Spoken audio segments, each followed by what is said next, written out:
दी short hand की daily dictation class में आप सभी का स्वागत है। डिक्टेशन गति है 70 शब्द प्रति मिनट। स्टार्ट। महोदय, कोसी नदी जिसे शोक और दुख का सूचक माना जाता है, इस वर्ष फिर अपने प्रकोप से महान हानि का कारण बनी। अब इस नदी पर काबू पाने और इसकी उपद्रवी लीला समाप्त करने के लिए भी योजना तैयार हो गई है। इस योजना की रूपरेखा तैयार हो चुकी है और निर्माण का काम हाथ में लिया जा चुका है। आशा है इस योजना के निर्माण से बड़े पैमाने पर जन साधारण को सेवाएं उपलब्ध होंगी। अब यह नया परीक्षण सफल होगा तो महान योजनाओं के निर्माण में और भारत की महान जनशक्ति के उपयोग के संबंध में हमारी जानकारी और अनुभव में महत्वपूर्ण वृद्धि होगी। औद्योगिकरण के क्षेत्र में उन्नति, उत्पादन में और अधिक वृद्धि और भारत की प्रति व्यक्ति आय में वृद्धि विचाराधीन वर्ष की कुछ महत्वपूर्ण बातें हैं।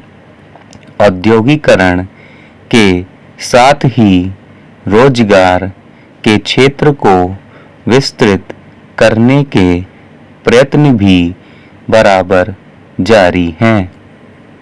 कुटीर उद्योगों और घरेलू धंधों को प्रोत्साहन देकर औद्योगिकरण और रोजगार में समुचित संतुलन स्थापित करने का प्रयास किया जा रहा है।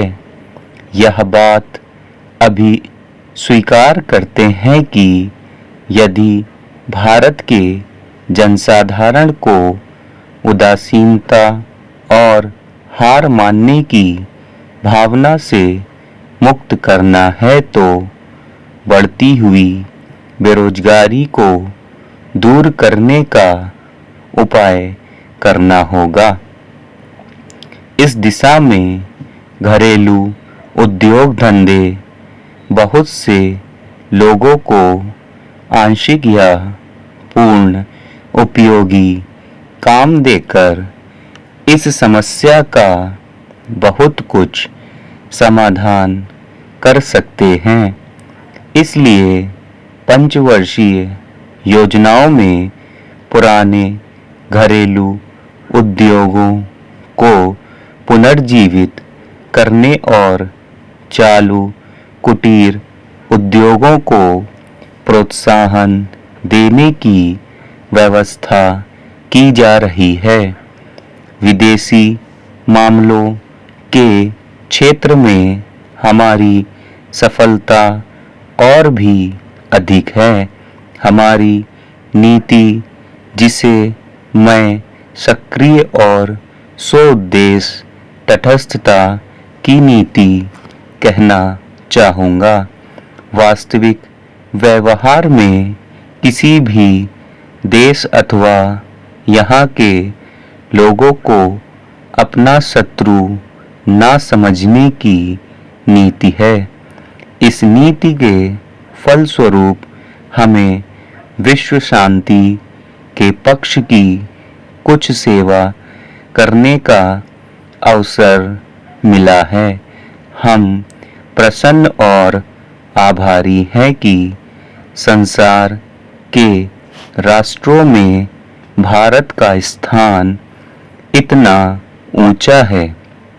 इंडोचीन निरीक्षण और नियंत्रण अंतर्राष्ट्रीय आयोग की अध्यक्षता हमने स्वेच्छा से स्वीकार की है और हमारे नागरिक यथासाध्य उस देश में शांतिपूर्ण निर्वाचन संबंधी समस्याओं का सामना कर रहे हैं। हम सभी राष्ट्रीय अथवा अंतर्राष्ट्रीय समस्याओं का निपटारा शांतिपूर्ण ढंग से चाहते हैं।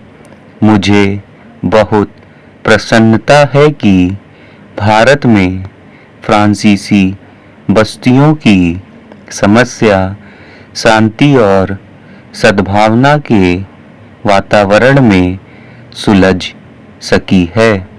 शांतिपूर्ण प्रणाली की सफलता का वह एक महत्वपूर्ण उदाहरण है। दुर्भाग्य से भारत में पुर्तगाली बस्तियों की ऐसी ही समस्या को सुलझाने की दिशा में प्रगति नहीं की जा सकी।